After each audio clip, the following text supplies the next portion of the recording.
पुराणं विदधात् पूर्वं यो वै वेदास्ते होति तस्मै तमिदेमात् बुद्धिप्रकाशं मुमुक्षुर्वै वै शरणमहं प्रपद्ये। ॐ शान्ति शान्ति।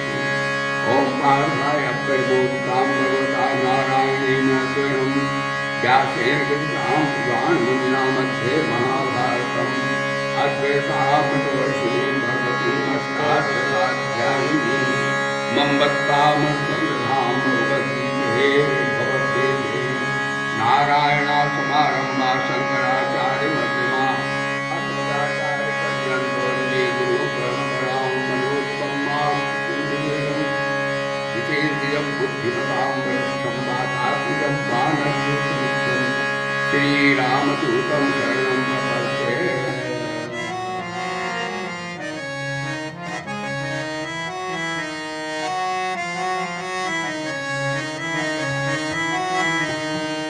इस देवता ने आज मेरा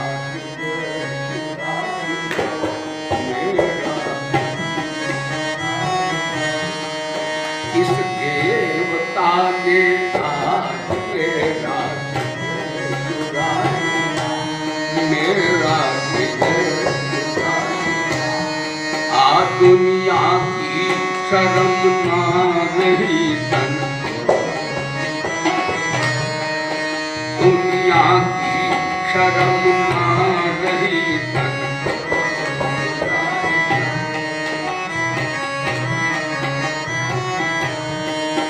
सूरज वो था ना चांद था बिजली थी वहाँ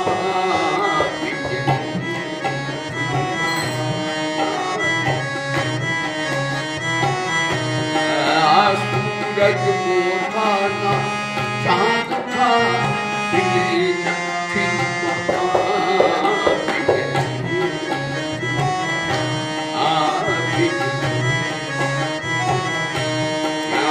करके वह अजब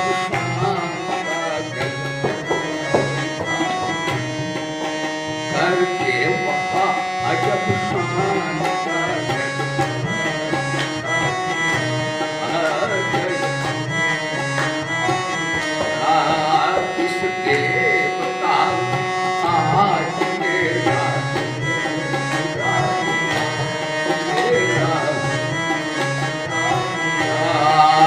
दुनिया की शर्म ना रही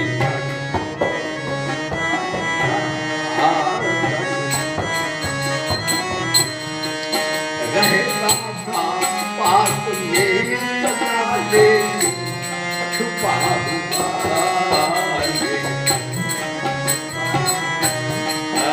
रहता था पास में सदा ले छुपा हुआ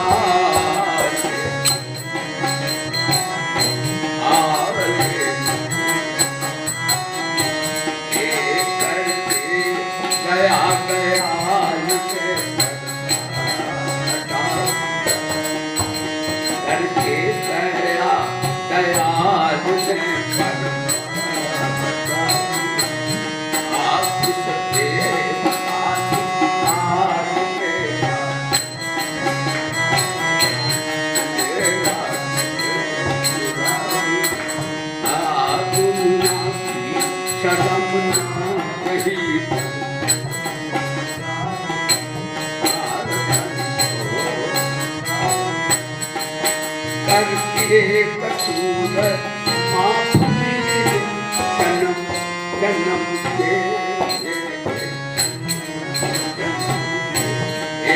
करके कसूर माफ जन्म जन्म के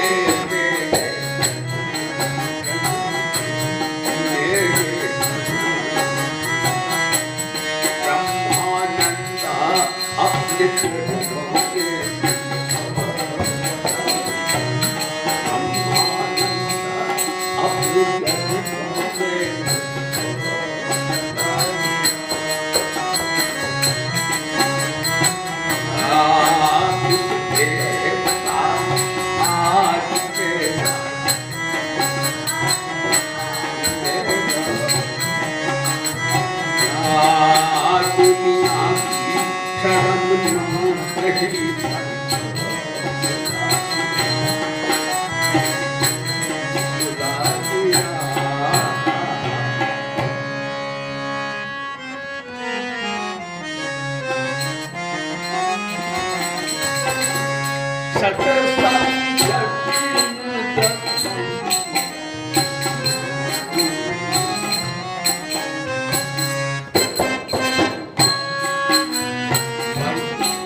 चिंतनम।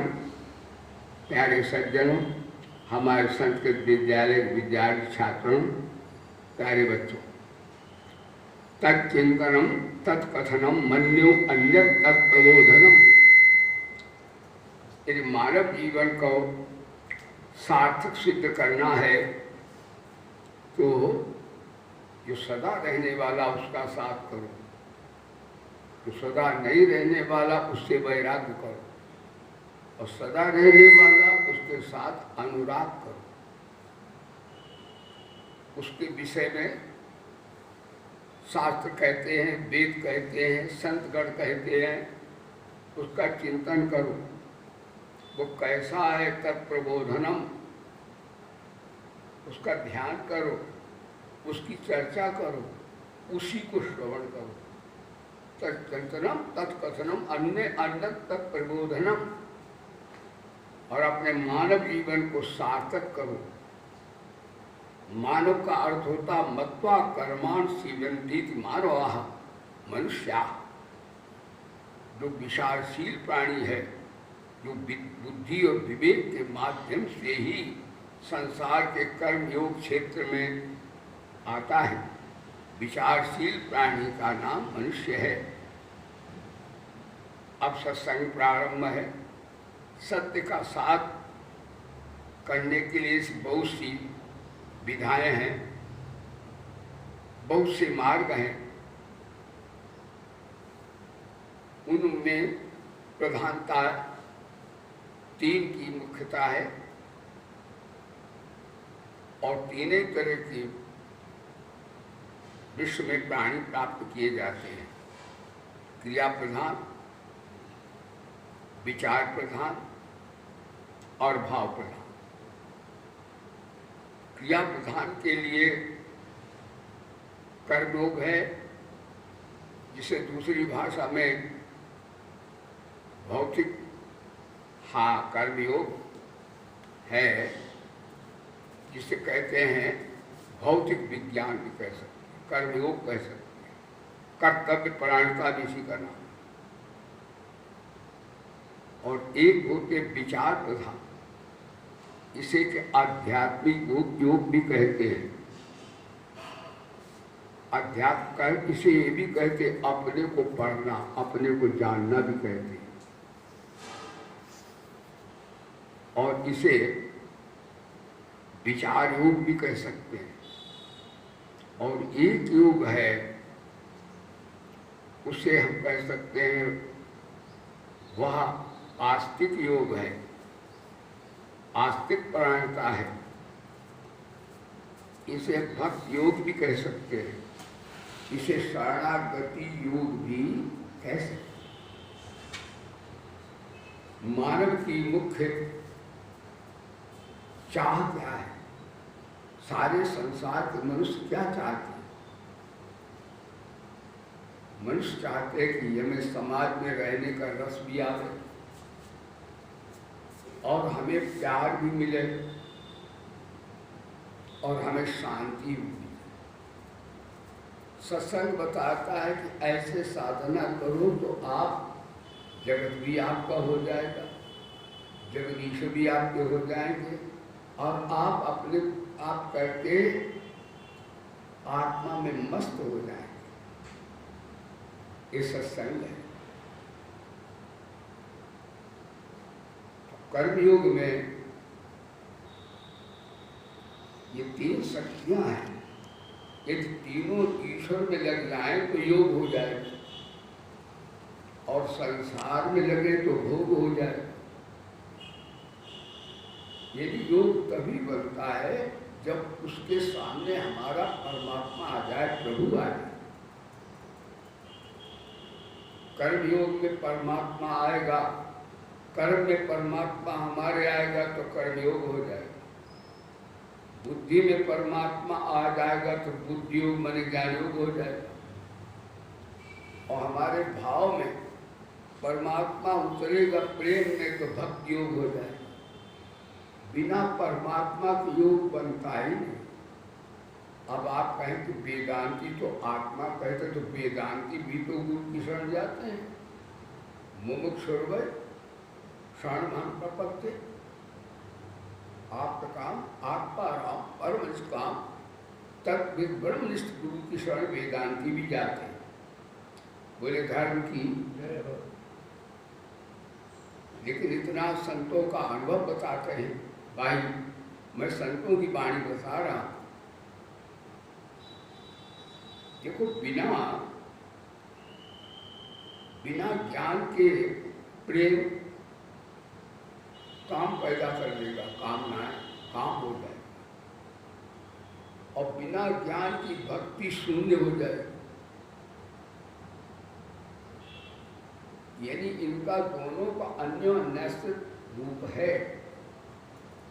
बिना ज्ञान की भक्ति वासना कामना बने, प्रेम, बिना ज्ञान का प्रेम वासना बन जाएगा।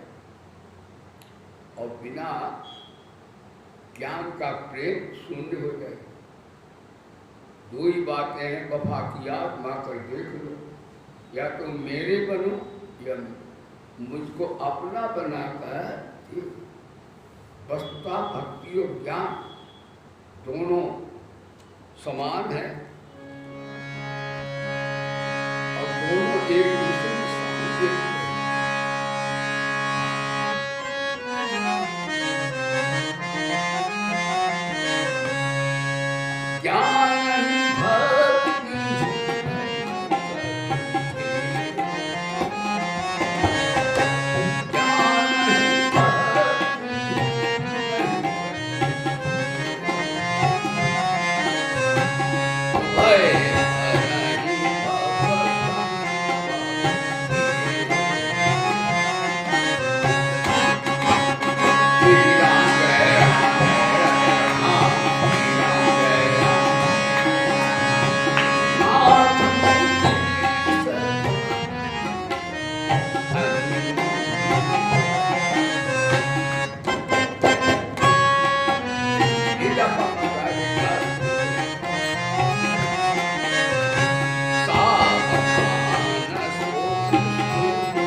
साधना कैसे करें सत्संगियों?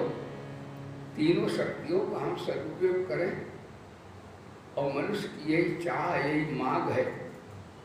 हर व्यक्ति शांति चाहता है, हर व्यक्ति प्यार भी चाहता है, हर व्यक्ति जीवन में, समाज में एक रस भी चाहता है जिससे उससे जीवन का सुख मिले।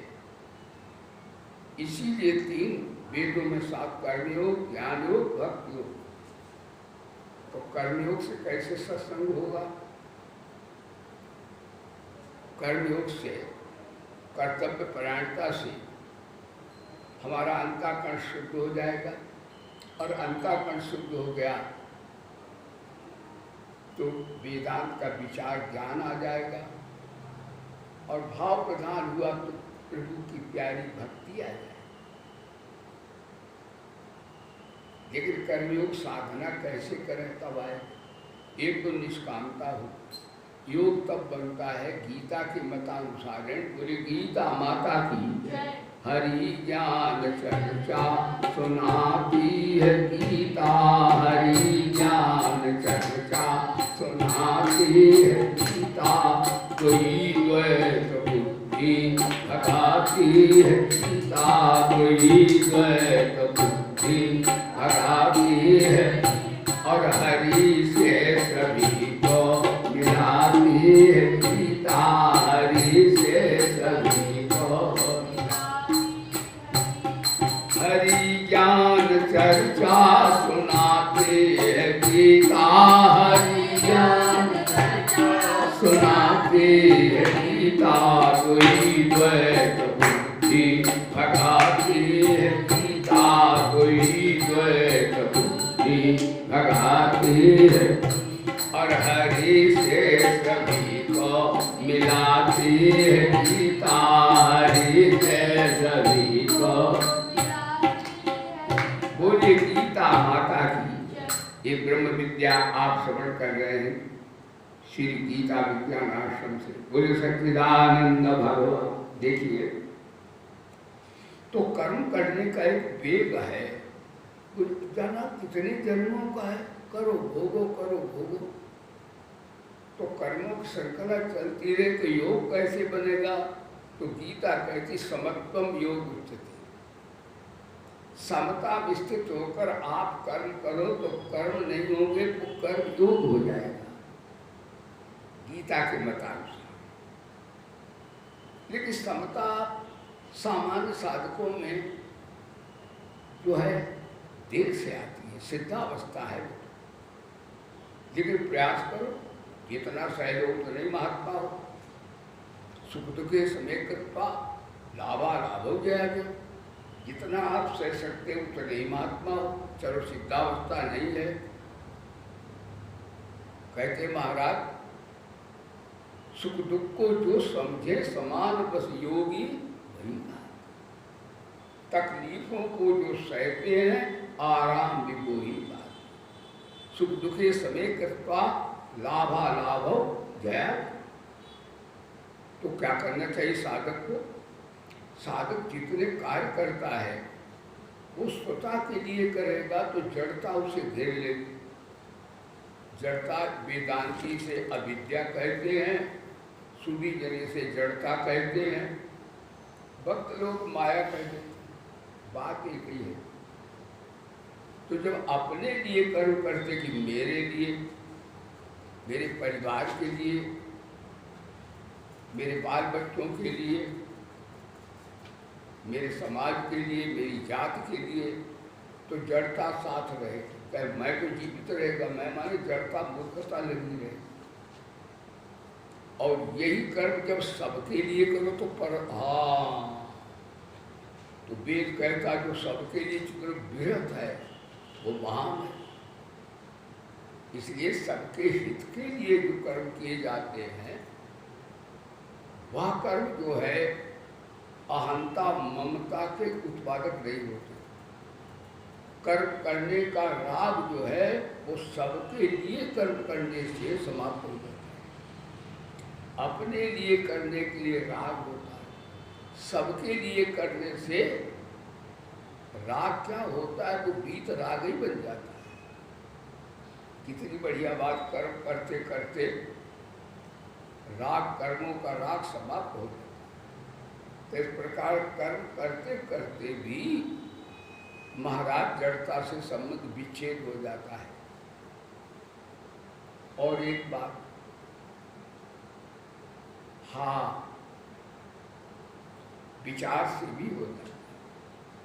चाहे जितना लिपि पढ़ लो, चाहे जितनी विज्ञान सीख लो, चाहे जितने गुण सीख लो, चाहे जितनी भाषाएं सीख लो, पर जानना शेष रह जाए, पूरा नहीं होगा। और उधर सबके लिए करो तो फिर करना पूर्ण नहीं रहे, करना शेष नहीं, कृतकृत्यता आ जाए और इसमें ज्ञात ज्ञातव्यता आ जाए। तो ज्ञान में जब सबके इतनी भाषाएं सीखो, विधाएं सीखो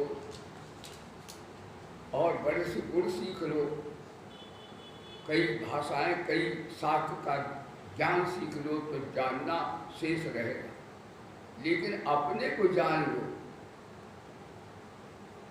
कि मैं तीनों शरीरों से रहित हूँ और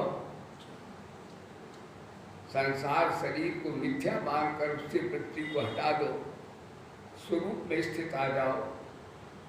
तो जब अपने स्वरूप को जान लोगे तो जानना फिर शेष नहीं रहेगा, आप ज्ञात ज्ञातव्य हो जाओ।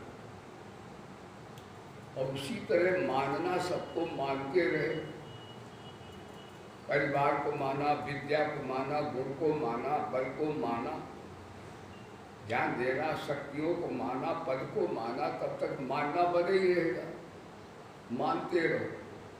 लेकिन एक परमात्मा को मान लो तो मानना पूरा हो जाए। यानी उसमें प्राप्त शास्त्रीय भाषा में प्राप्तव्यता आ जाए, तीनों से कल्याण हो जाए। यदि एक भी आप सिद्ध कर लें तो वो तीनों का फल प्राप्त हो जाएगा। जैसे कर्म में निर्लिप्त और अनासक्त भाव से कर्म करोगे तो कृतकृत्य हो जाओ, और जानने में असंगता, विवेक, वैराग्य धारण करके अंतरंग बहिरंग साधन करोगे।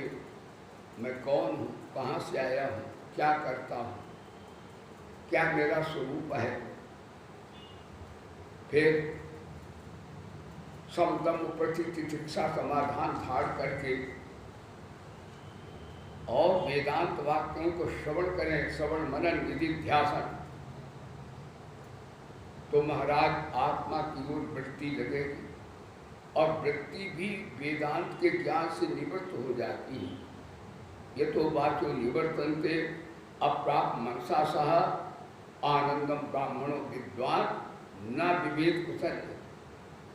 तो अपने को जान लो, जो महावाक्य यानी वृत्ति से सद्गुरु महावाक्य के द्वारा ऐसे समगम प्रतितितिक्षा समाधान श्रद्धा सुख साधक को श्रवण मनन कहते हैं, निधिध्यासन ध्यान भी कराते हैं। फिर महावाक्य यानी वृत्ति से वृत्ति को निवृत्त भी कर देते हैं। यानी वेदांत के ब्रह्म ज्ञान से, महावाक्य से वृत्ति भी निवृत्त हो जाती है। जब वृत्ति निवृत्त हो जाती है तो आत्मा का बोध हो जाता। मेरा सतचित आनंद रूप कोई कोई जाने है, मेरा सतचित आनंद रूप कोई कोई जाने।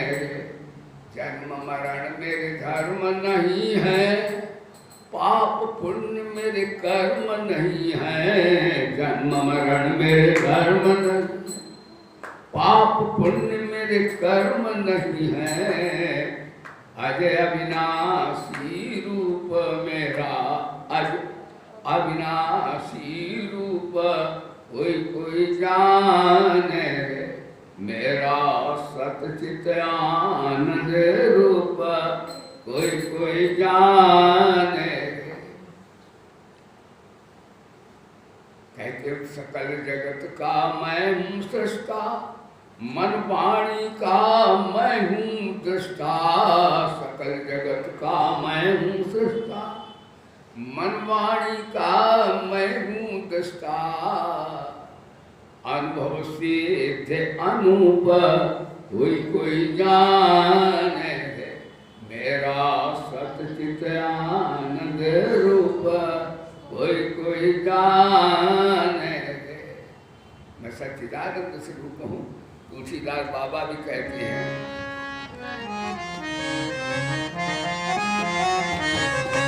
ईश्वर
कर्मयोग की साधना में तीनों शरीरों से, क्योंकि शरीर संसार से मिला है, जगत की सेवा में लगा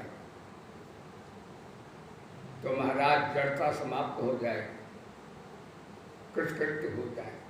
ये सत्संग है। और दुनिया की भाषाएं सीख लो, कई विद्याएं सीख लो, कुछ भी कर लो, लेकिन अज्ञान छोड़ेगा नहीं। अपने आप को जान लो तो ज्ञात ज्ञातव्य होगा, फिर जानना कुछ शेष नहीं रहेगा।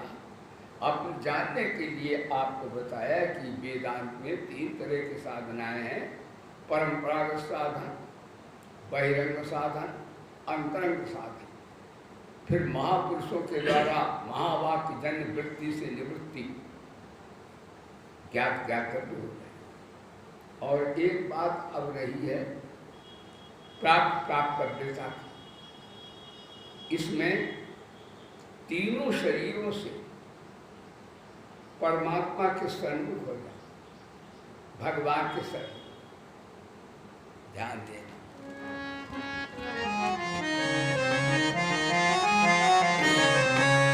सन्मुख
वेदांत के विचार ज्ञान के लिए तीनों शरीरों से असंग हो जाओ। और भक्ति योग में तीनों शरीरों से परमात्मा के सन्मुख हो, परिणाम एक ही निकलेगा तीनों। आप कृतकृत्य हो जाएंगे कर्मयोग से तो ज्ञात ज्ञातव्य भी हो जाएंगे, और ज्ञात ज्ञातव्य हो गए तो प्राप्त प्राप्तव्य भी हो जाएंगे। चाहे कर्मयोग से सिद्धि प्राप्त कर लो तो भी दोनों आ जाएंगे, वो एक दूसरे में मिले हुए हैं। जैसे बताया है कि बिना ज्ञान के प्रेम वासना बनेगा, काम कामना बन जाएगा, और बिना प्रेम का ज्ञान शून्य जड़ हो जाएगा। एक रूप सिद्ध है तो दूसरा भी सिद्ध हो जाएगा। पूर्णमदा पूर्णमिदं पूर्णात् पूर्णमुदच्यते। जिन्हें जो संसार को सत्य मानते क्रिया प्रधान, उनके लिए सिद्धि होगी कर्मयोग से, और जो अपने स्वरूप को ही जानने का है विचार जिनमें है, उनको सिद्धि होगी वेदांत के ज्ञान से।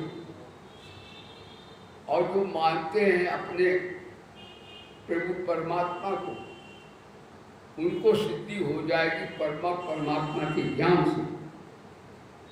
इनमें एक फर्क है, कर्मयोग की साधना ज्ञान की साधना परिपूर्ण है, कर्मजम बुद्धियुक्ताई फल त्यक्त्वा मनीषिणा। लेकिन भक्ति योग की साधना में भगवत बल का प्राधान्य है। उसमें यदि किसी प्रकार का व्यवधान हो तो परमात्मा अपनी शक्ति से खींचते भी हैं। यद्यपि तीनों महान है, कम कोई नहीं है, और हमारी शक्ति मांग क्या है दुनियादारी की, हर इंसान की मांग क्या है, सारे संसार के प्राणी क्या चाहते हैं। आज का प्रवचन की मांग आपकी पूरी तभी हो जाएगी। एक कविता बनाई, भैया मैं कवि तो नहीं हूँ, लेकिन भाव आ गया था। ठाकुर जी से कहा कि जगा दो इस तरह भगवन की सोना जागना छूटे, जगा दो इस तरह स्वामी की सोना जागना छूटे, करो यूं मांग को पूरी की फिर मांगना छूटे। सताया राग द्वेषों का, तपाया तीन तापों का। सताया राग द्वेषों का, तपाया तीन तापों का, और दुखाया जन्म मृत्यु का भटकना भागना छूटे। जगा दो इस तरह स्वामी की सोना जागना छूटे। और भगवान से क्या मांगना चाहिए? सबसे कीमती चीज क्या है? सद्बुद्धि। प्रभु सत धीमहि धियो यो न प्रचोदयात्। हाँ, गायत्री माँ, वेदों की माँ क्या कहती है कि जिस पर परमात्मा प्रसन्न होते उसे सद्बुद्धि दे दे। सद्बुद्धि युक्त मानव अपने लिए, समाज के लिए और भगवान के लिए उपयोगी होता है, और जिसकी बुद्धि खराब होती है वो अपने लिए भी उपयोगी नहीं है, समाज के लिए उपयोगी नहीं है, और परमात्मा के लिए क्या खाक मुसलमान होगा। बोलो सच्चिदानंद भक्त। बुद्धि का शुद्ध होना इतना बड़ा कार्य है जिसकी क्षमता संसार के किसी भी कार्य से हो सकती। तो हमारी मांग क्या है? आज का प्रवचन ये है कि हम चाहते समाज में भी हमें रस मिले और हृदय से प्यार भी मिले और हमें शांति भी मिले। यही गायत्री है। तत्सवितुर्वरेण्यं भर्गो देवस्य धीमहि धियो यो नः प्रचोदयात्। गायत्री माता की यही भारत की संस्कृति की मूल आधार है। तत्सवितुर्वरेण्यं माने कर्मयोग, वर्णन बाणी से होता है, तो कर्मयोग की व्याख्या श्रवण की सत्संग। धीमहि धियो ज्ञान होता भक्ति योग में, वो भी आप श्रवण कर रहे हैं। धियो यो न प्रचोदयात् प्रणवो धनु सर्वो ह्यात्मा ब्रह्मतः लक्ष्य मुच्यते। अनात्मा से वृत्ति तोड़ो और स्वरूप में वृत्ति को जोड़ो, परिच्छिन्नता का बाद हो जाए। बोले सच्चिदानंद। तो मानव की मांग यही है। तो कर्मयोग से समाज में रस आएगा। समाज की आप सेवा करोगे, समाज को सेवा की भूख है, सब कहेंगे वाह वाह अमुक व्यक्ति बहुत बढ़िया भाई, वो तो नारायण का रूप है तो मनुष्य, लेकिन मनुष्य के रूप में परमात्मा घूम रहा है। समाज को सेवा की और हमको काहे की भूख है? हमको भूख है काहे की? शांति। और परमात्मा को भूख काहे की है? प्रेम की। यही जीवन, यही मानव की मांग है। प्रेम परमात्मा से, सेवा समाज की और शांति अपने की। तो शांति कब मिलेगी? अकिंचन अचाह होने से। जब तक कुछ चाहते हो तब तक शांति मिलने वाली। इसलिए भाई ये मानव की मांग है जो आपने आज श्रवण की। तो हमें साधना फिर इस लोक में करना चाहिए। यदि परमात्मा के सन्मुख हो जाए, परमात्मा की शरण ले लें कि भगवान हमारे हैं, हम भगवान। लेकिन भगवान मेरे हैं, मैं भगवान का हूँ। तो मैं भगवान का हूँ और भगवान मेरे, इसमें थोड़ी आंता रहती है। मैं भगवान का हूँ और भगवान के लिए हूँ। जैसा हमें नचाएंगे वैसा हम नचाएंगे। शरणागति राजी हम उसी में जिसमें तेरी, राजी हम उसी में जिसमें तेरी जगह है। यहाँ यूं भी बाबा है, वहाँ यूं भी गरयार की मर्जी हुई, सर जोड़ के बैठे। घर बार छुड़ाया तो वही छोड़ के बैठे। और गुदड़ी दी जो यार ने तो गुदड़ी में खुश हैं, और शाल दिया यार ने तो शाल में खुश हैं। पूरे हैं वही मर्द जो हर हाल में। इस तरह आप भगवान के भी प्यारे बन जाएं, समाज भी आपका रस आएगा आपको, और आपको शांति भंग कभी नहीं। ये तीनों का अर्थ हुआ शास्त्रीय भाषा में हमारे संत जन से योग, बोध और प्रेम करते। ये जीवन की पूर्णता इसी में निहित है। कर्तव्य परायणता, असंगता और प्रियता। कर्तव्य परायणता संसार के लिए, असंगता अपने लिए, अचाव होने पर, अकिंचन होने पर।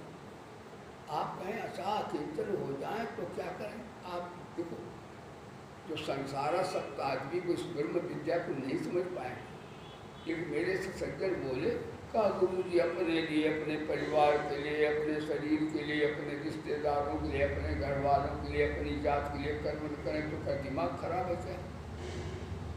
हमसे कहा यानी सकामी वासना वालों के ये सत्संग समझ में नहीं आएगा। सत्संग का पात्र भी तो चाहिए समझने के लिए।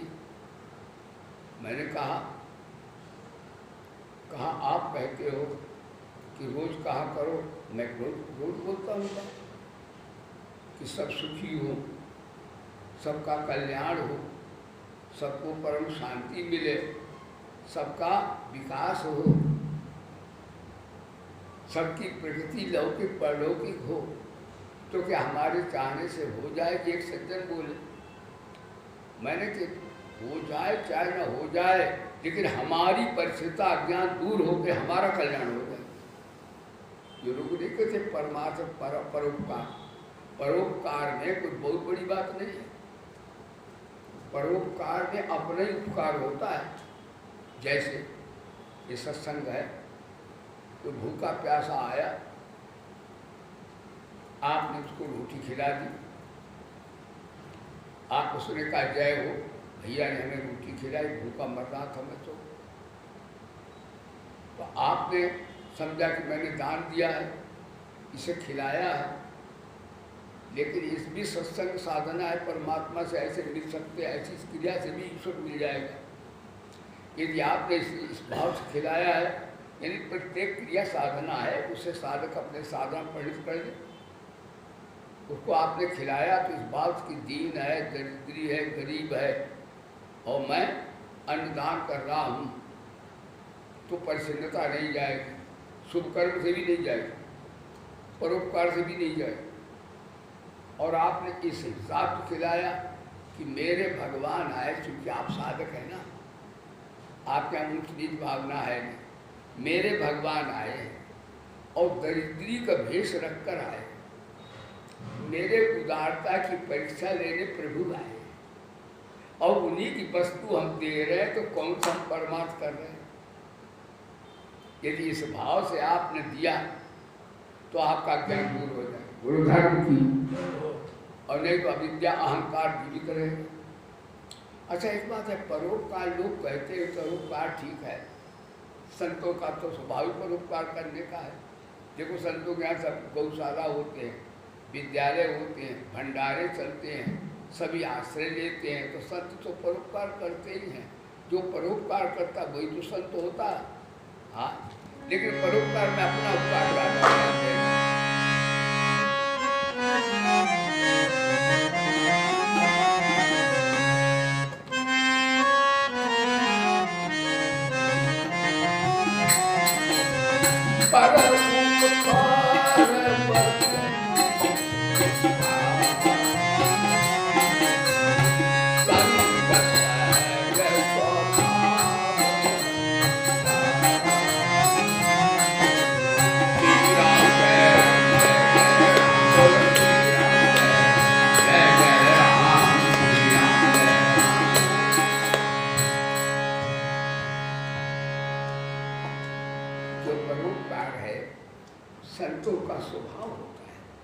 संतों के अपने बाल बच्चे नहीं लेते, देखो सबके बाल बच्चे पाल देते हैं, गौएं भी रखते हैं, और ज्ञान भी देते हैं, आधार भी देते हैं। ये ठाकुर जी की कुटिया यहाँ कोई आता है तो उसे आश्रय भी मिल जाता है। तो संत का ये स्वभाव होता है। लेकिन मैं कहता हूँ ये ब्रह्म विद्या है, परोपकार में अपना उपकार होता है। आज का पुरुष जैसे आपने किसी भूखे को खिला दिया तो उसकी थोड़ी देर के लिए भूख सदा आपने शांत कर दी, ध्यान दें। लेकिन ऐसे भाव से दिया कि मेरे भगवान आए थे मेरी उदारता की परीक्षा लेने, तो इस भाव से आपने निष्काम भाव से सेवा की तो क्या हुआ, वो योग बन गया। तो क्या हुआ, यदि उसका तो थोड़ा भला हुआ थोड़ी देर के लिए, आपका हृदय शुद्ध हो गया तो आपको बड़ा लाभ हुआ। हृदय शुद्ध होने से परमात्मा मिल गए, और उसे तो दो घंटे की रोटी की भूख निकल पड़ी। तो जो परोपकार करता है या कोई उपकार करता है, उसको उसी को वो चीज़ मिलती है अनंत गुणे बढ़कर। यानी समष्टि को जो हम जैसा देते हैं, समष्टि हमें अनंत गुना वापस कर देती है। इसलिए भगवान गीता में कहते हैं, ये था माम प्रपद्यन्ते तार्थै भजाम्यहम् मम वर्तमान वर्तते मनुष्य पार सर्वसा। तो इस प्रकार से समष्टि हमको वापस कर देती है, अनंत गुना देती है। इसलिए भैया इसमें सावधान, साधना के क्षेत्र में रहना चाहिए। तो आज का प्रवचन योग बोध प्रेम से हमारा लोक परलोक और हमें लोक का आनंद, और हमारे प्रभु भी हमारे, जब हम शरण ले लेंगे उनकी, तो हमारे भगवान भी अपने कार क्या नहीं दे देंगे। भगवान की भक्ति में तो महाराज कर्म योग से और ज्ञान योग से भी अधिक महाश्रेष्ठ है।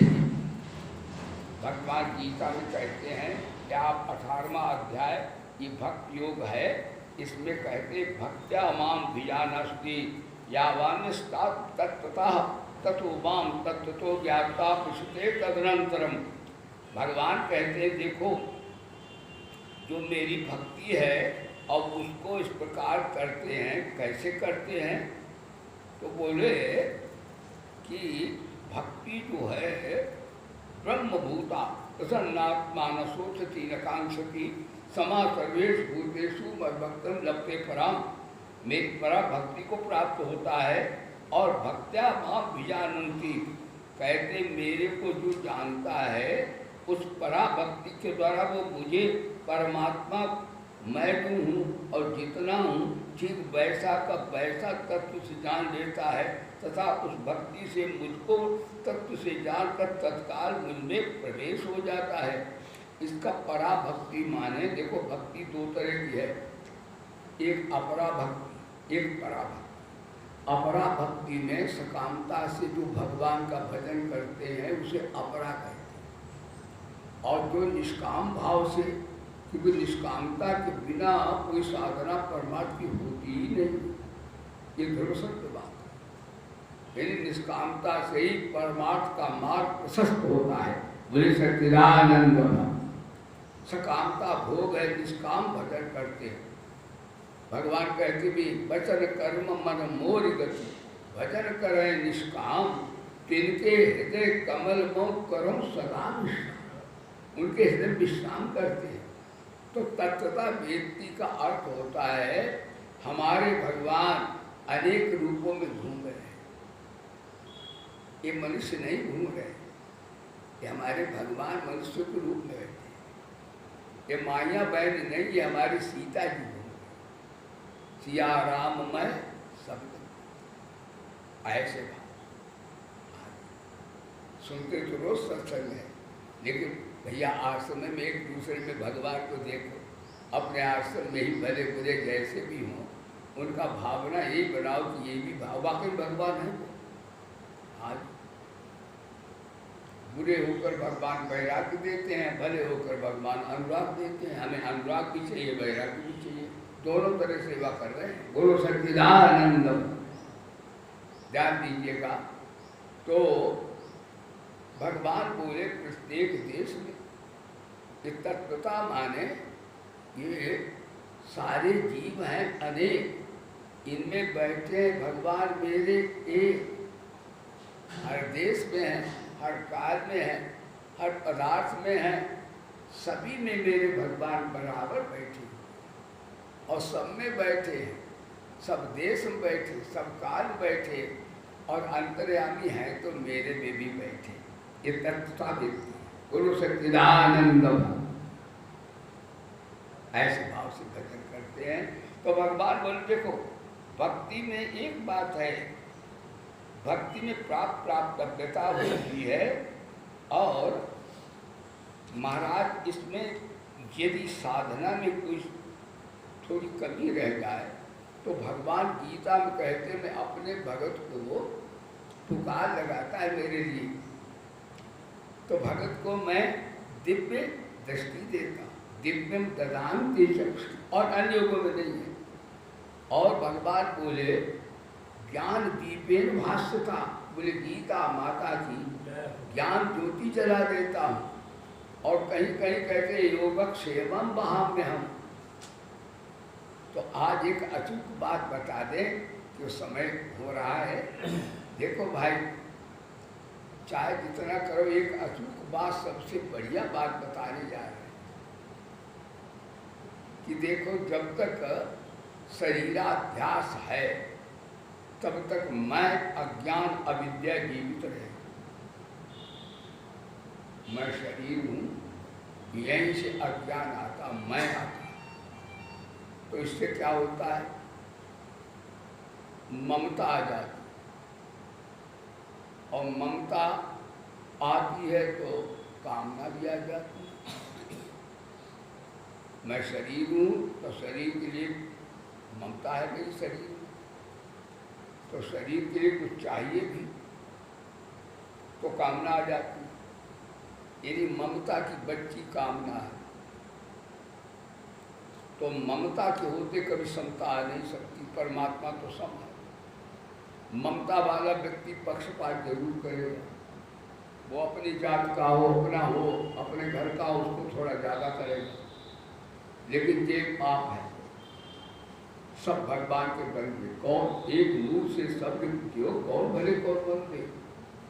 तो इस प्रकार से यदि शरीर का जो शरीराध्यास है, जो शरीर का जो है, उसी से मैं पैदा हुआ और मैं से ममता पैदा हुआ। तो बोलना यही चाहिए रोज कि मेरा कुछ भी नहीं है, मेरे को कुछ नहीं चाहिए और मेरा कुछ भी नहीं है। वाकई में हमारा आपका क्या है? संसार मैंने आपको बनाया। भगवान कहते होंगे कि कहता मेरा धन मेरा, परिवार मेरा है, पत्नी मेरी है, पति मेरा है, माता पिता मेरे हैं, कोठी मेरी है, जमीन जायदाद मेरी है। भगवान बोले मैंने सारी दुनिया बनाई और मैंने तो नहीं कहा मेरी है, और तू बड़ा बेईमान है। तू भगवान की चीज को अपनी कहता है, उसका खामियाजा 84 लाख योनि में जाना पड़ता है। हाँ जी, तो जो अपना कहता कि मेरा घर, मेरा तन, मेरा धन, मेरा परिवार, ये बड़ा भारी बेईमान आदमी है। भगवान की चीज को अपनी कहता है। कहते तुलसी नार गरीब की अपनी कहे न कोय, प्रभु पत्नी अपनी कहे क्यों न भजी है। तो अब बताओ, कामना वासना सब दुनिया पैदा हो जाएगी उसकी। और जो कहते हो शरीर भगवान का है, इसमें क्या फर्क पड़ गया? धन भगवान का है, लेकिन ये कभी नहीं कहते घर मेरा है, गुरु जी पैसा हमारे है, बाल बच्चे बहुत बड़ी आपके हैं, खूब धंधा चल रहा है, हमारा बड़ा इज्जत भी है, हमारा गुणों के कारण बड़ा हमारा सम्मान भी है। अरे गुण किसके दिए हुए हैं? भगवान का दिए हुआ है। शरीर भगवान ने दिया है, धन भी भगवान ने दिया है, बाल बच्चे भगवान ने दिए। भगवान बोले दिया तो मैंने है, मेरा तो नाम लेता नहीं, कहता मेरा मेरा मेरा। अच्छा जा साले 84 में जो मेरा मेरा कहता है वो बड़ा भारी बेईमान है। बेईमान है नहीं, चोर भी है। दूसरे की चीज को अपना कहता है। इसलिए आज का प्रवचन है कि हमें कुछ नहीं, मेरा कुछ भी नहीं है। जब तुम्हारा कुछ भी नहीं तो तुम्हें फिर चाहिए भी क्या? तो अचा अकिंचन हो जाने में अहंता मर जाती है। मेरा कुछ नहीं, ठाकुर जी का है तो भक्ति आ जाती। क्या समझ आज का प्रवचन? और प्रभु का और निष्काम भाव से सेवा करें तो कृतकृत्यता आ जाती। लेकिन भक्ति का यहाँ प्रसंग है, शरणागति में सबसे बड़ी शक्ति ये है कि महाराज ये सबसे महान है। जब भगवान के हम शरण हो जाते हैं तो महाराज ये दोनों साधन हैं और भक्ति साध्य है। ईश्वरीय बल होने के कारण, परमात्मा से प्रेम होने के कारण ये सबसे श्रेष्ठ है। और वो भक्ति कैसे प्राप्त होती है तो कल सुनाएंगे। भगवान कहेंगे मनमना भव मद्भक्ता मद्याजी माम, इससे शरणागति हो जाएगी। शरणागति सबसे श्रेष्ठ है क्योंकि इसमें ईश्वरीय बल भी है। परिच्छिन्नता अपने ऊपर दूर नहीं करना, पुकार लगाना है और ठाकुर की शरण लेना है।